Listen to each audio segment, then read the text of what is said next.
Biz sizin sujetlərdə azdan çoxdan bildik ki, kənd maqları nə ilə məşğuldurlar. Amma mənə maraqlıdır ki, sizin şəhər maqları nə ilə məşğuldur? Bizim şəhər maqlarından, məsələn mən sənə deyim ki, məşğul olan var, sürücüsü var, aşpazı var, futbolçusu var, nə bilim idmançısı var, gimnastı var, hər bir şeylə məşğuldur da. Əla. Bəs Cavanşir? Bizdə istedadlı uşaqlar çoxdur, amma onlar əsasən qədim sənətləri yaşatmağa çalışırlar. Maraqlıdır. İndi isə gəlin Cavanşirin sujetinə baxaq. Baxaq.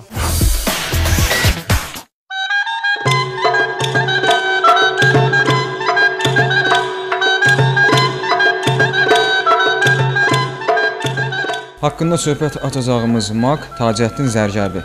İlk baxışdan düşünürsən ki, burada qeyri-adi nə var ki? Lakin onun əl işlərlə tanış olduq və təsəvvürümüzü həqiqətən dəyişməli olduq. Gümüşdən hazırlanmış musiqi alətləri, işlənilməsi çətin olan xırda naxışlar və bu kimi digər maraqlı sənət əsərləri. Bütün bunlar 26 yaşlı gəncin yaradıcılığının məhsuludur.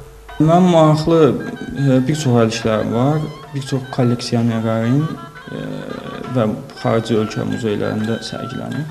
Hal-hazırda bir yəhər üzərində Gəncənin qədim yəhər, gümüş yəhər deyirlər. Onun üzərində çalışıram və onu bərpa etməyə çalışıram. O yəhərlər bir də xarici ölkələr bilməm, tapılmır.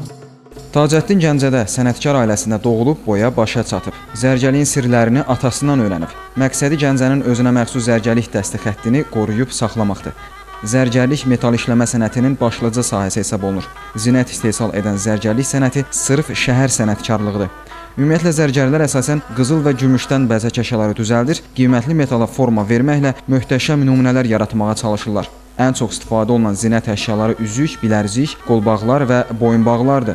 Zərgərlər iş prosesində əritmə, döymə, burma, oyma, cızma, yonma, lehimləmə kimi texniki üsullardan istifadə edirlər. Zərgərlik sənətində firuzə daşından istifadə olunur ki, hansı ki bu daşın taraşlanmasından bu cür qaşlar əmələ gəlir və zinət əşyalarının üzərinə qoyulur. Ali təhsili olan Tacəddin həyatını məhz bu sənətə həsr etməyə qərar verib. Onun özəl bir xüsusiyyəti var. Belə ki, o iş görərkən mütləq Azərbaycan musiqisini dinləməlidir.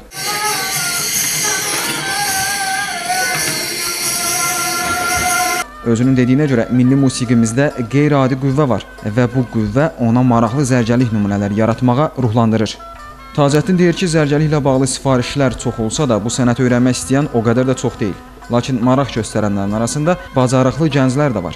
Əl işlərində adi naxışlar yox, Azərbaycanın simvollarını, Nizami Gəncəvinin əsərlərindəki qəhrəmanları, hətta ölkəmizə xas peşələr əks etdirən Tacəddin bu sənətin qədim ornamentlərinin qorunub saxlanılmasının vacib olduğunu deyir.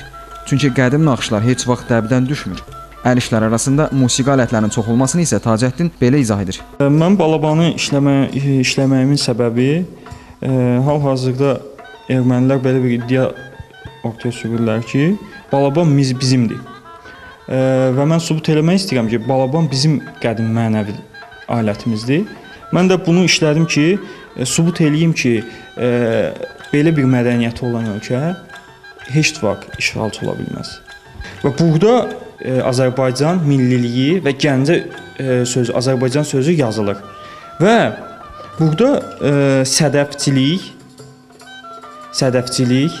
və Azərbaycan gördüyünüz kimi aypara və ulduz Azərbaycanın rəmzləri də yer alır. Azərbaycanda qədim tarixi olan zərgəlik sənətini indi də yaşadırlar. Təbii ki, bu missiya daha çox gənclərin üzərinə düşür. Çünki gələcək onların əlindədir. 8 yaşından zərgəliyi öyrənən Tacəddin isə yeni ideyalar ilə bu sənətə rəng qatmağa çalışır və gəncləri də bu kimi işlərdən çəkinməməyə çağırır. Gənc zərgərin əl işləri tanınmış adamların da diqqətindən yayınmayıb. Hətta zərgəlik sənətindəki uğurlarına görə Tacəddin prezident təqaüdünə layiq görülüb. Həsənovlar ailəsinin məşğuliyyəti bununla bitmir. Onlar Azərbaycanı dünyada məşhur edən digər bir sənət növü, xalçaçılıqla da məşğul olurlar. Toxuduqları xalçalarda qədimliyin müasirliklə sintezinə rast gəlmək olar. Əl işlərində tanınmış dövlət xadimlərinin şəkilləri də əks olunub. Özü də bu universal ailədə sənətkarlıq artıq bir neçə nəsildir davam edir. Cavanşir və Emin, Gəncədən maq üçün.